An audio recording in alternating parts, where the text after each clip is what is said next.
गंगा समग्र के बारे में और गंगा समग्र एक मंच स्थापित किया गया है, एक संगठन बनाया गया है।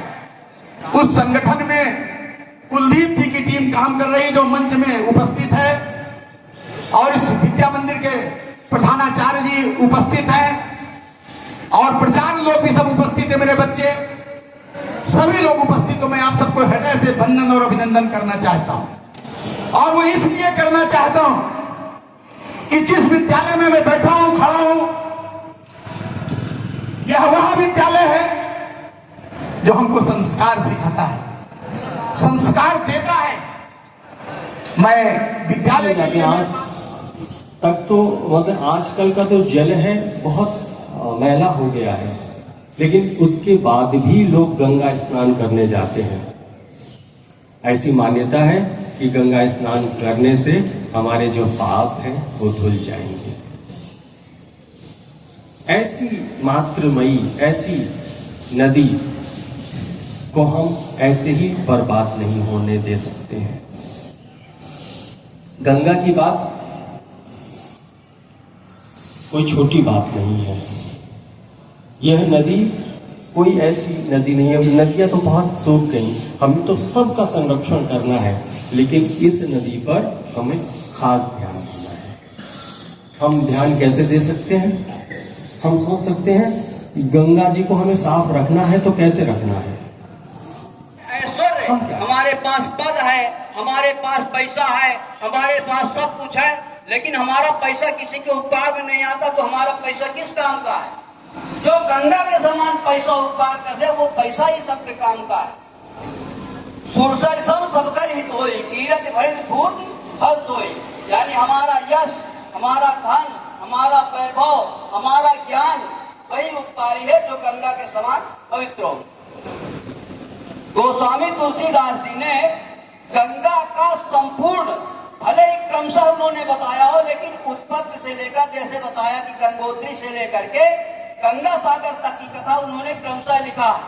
उन्होंने कहा कि राम भक्ति जो है सुरसर धारा, राम की भक्ति सुरसर की धारा।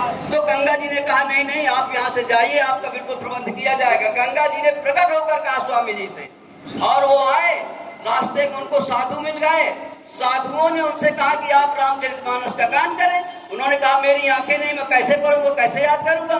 उन्होंने कहा सब गंगा जी की कृपा से याद हो जाएगी, और उनको एक एक अक्षर रामचरितमानस शुरू से लेकर याद हो गई, उत्तरकांड तक, और उसी के सहारे जीवन जीते रहे। ऐसे साधु का दर्शन मैंने अपनी आंखों से किया। गंगा में प्रत्यक्ष वरदान देने की आज भी क्षमता है। गंगा जी से सीता जी ने वरदान मांगा करूं, तो गंगा जी ने कहा कि आप तो यहाँ पर लौकिक लीला कर रही हैं, आप स्वयं लोकभूमि विलोकन जाते हैं, जिनके देखते ही लोकपाल लोग हो जाते हैं, ऐसे को क्या आशीर्वाद दूं? लेकिन फिर भी आपने कहा कि मैं आपको वापस होने का आशीर्वाद देती हूँ। गंगा जी ने सीता माता को आशीर्वाद दिया, भरत जी को आशीर्वाद दिया। भरत ने कहा जोर पान करो प्रणाम। उन्होंने कहा मैं हाथ पैर जोड़ के प्रणाम करता हूँ, मुझको जो है राम का मिलन हो जाए, राम की भक्ति मिल जाए। अर्थ न धर्म न काम रुचि, गति न चाहो निर्वाण, जन्म जन्म रच राम पर है वरदान नाम। इस प्रकार गंगा जी की कथा तो जितनी भगवान की कथा है, जितनी भगवान है, हरि अनंत हरि कथा अनंता, जो कि संक्षेप में कहा गया है। इसलिए मैं अपनी वाणी को त्वरित विश्राम देता हूँ, सब लोगों को प्रणाम करता हूँ। सिया राम में सब ले जानी, करो प्रणाम, जोर जय पानी, जय गंगा जय। ये आपका वह जन्मा बेटा है जो देश के यशस्वी प्रधानमंत्री पूरी दुनिया को स्वच्छता की ओर ले जाना चाहते हैं, और उन्होंने तय किया कि जो माँ गंगा पावनी है, जो हम सबको तारती है, हमारे पुरखों को तारती है। भगीरथ गंगा को नीचे लाए थे शंकर भगवान की जटाओं से अपने पुरखों को तारने के लिए, और बहुत सारी तपस्या करनी पड़ी, तब यह गंगा अपने भारत पे आई।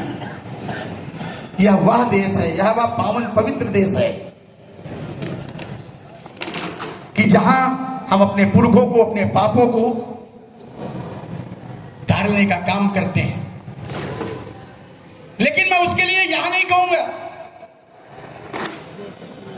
ध्वज है, हमारा राष्ट्रीय पक्षी है, वैसे ही राष्ट्रीय नदी भी हमारी घोषित की गई है। क्यों घोषित की गई है, इसका विस्तार से महत्व अभी बताया गया आपको। गंगा नदी गंगोत्री से निकलती है लगभग 7000 फुट की ऊंचाई से, 7000 मीटर की ऊंचाई से, और ये जाकर गंगा सागर पश्चिम बंगाल में गिरती है। लगभग 2500 किलोमीटर का सफ़र तय करती है। और इसके आसपास जितने शहर बसे हैं, उनमें जितने लोग रहते हैं, उन सब की कृषि, उन सब का जीवन यापन, मछली पालन, बहुत सारे उद्योग और जल ये हमको प्रदान करती है।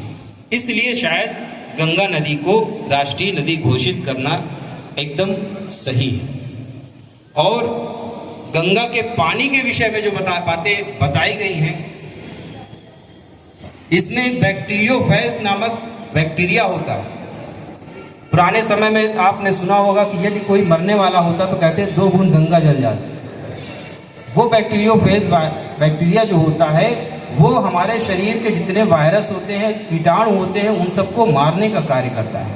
इसलिए गंगा और जो स्टैंजाज होते हैं बीच बीच में आते हैं, एक ही बार वो कहे जाते हैं, वो अंतरा होते हैं। तो एक पहला अंतरा हमारे साथ, पहले मैं बोलूँगा और उसके बाद आप उसको दोहराएंगे।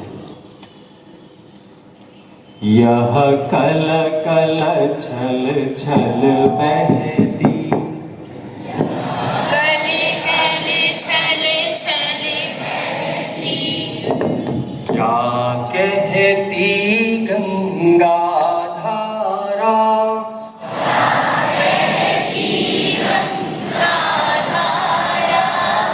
युग युग से बहता आता,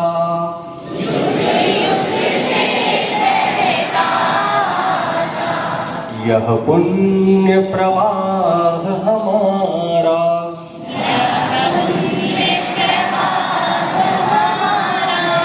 अब साथ में सब लोग कहें।